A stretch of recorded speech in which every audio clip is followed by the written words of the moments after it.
تحریک آزادی کشمیر کے عظیم رہنما قائد حریت جناب سید علی گیلانی مرحوم غفور کے انتقال پر پورے کشمیر پاکستان کی فضا سوگوار ہے۔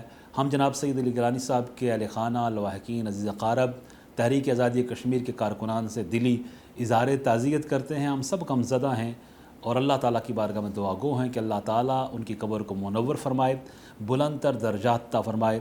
سید علی گیلانی ایک فرد کا یا شخصیت کا نام نہیں تھا، بلکہ ایک تحریک کا، جہد مسلسل کا نام تھا، جنہوں نے 5 دہائیوں تک تقریباً تحریک آزادی کشمیر کے حوالہ سے کشمیر کے سیاسی افق پر وہ چھائے رہے اور بھرپور اپنا کردار ادا کیا۔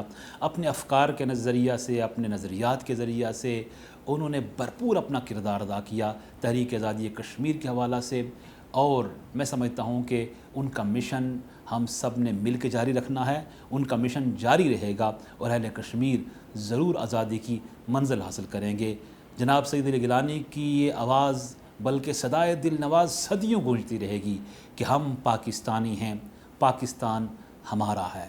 آزاد کشمیر اور مقبوضہ کشمیر کے درمیان خونی لکیر کی وجہ سے ہماری ان سے ملاقات تو نہیں ہو سکی، لیکن ان سے دل کا رابطہ تھا، ان سے روابط تھے۔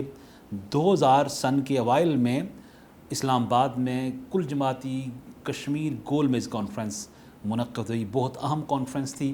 اس کانفرنس کی میزبانی کا مجھے شرف حاصل ہوا، جس سے بہت سے قائدین نے اور مختلف پارٹیز کے رہنماؤں نے خطاب کیا۔ وہاں سری نگر سے جناب سید علی گیلانی صاحب نے ٹیلی فونک خطاب کیا، ایک تاریخی خطاب تھا، جامع خطاب تھا، ہمیں رہنمائی دی، ہمارے حوصلے بڑھائے، اور میں سمجھتا ہوں کہ ان کے افکار و نظریات کو، ان کی کشمیر کے حوالہ سے جو بے لچک ان کا جو ایک موقف تھا، اس کو آگے بڑھانے کی ضرورت ہے۔ تحریک آزادی کشمیر کے لیے بھرپور کردار ادا کرنے کی ضرورت ہے۔ ہم اس عزم کی تجدید کرتے ہیں کہ انشاءاللہ تحریک آزادی کشمیر کی منزل تک جناب سید علی گیلانی صاحب کا کارواں اپنے سفر کو جاری و ساری رکھے گا۔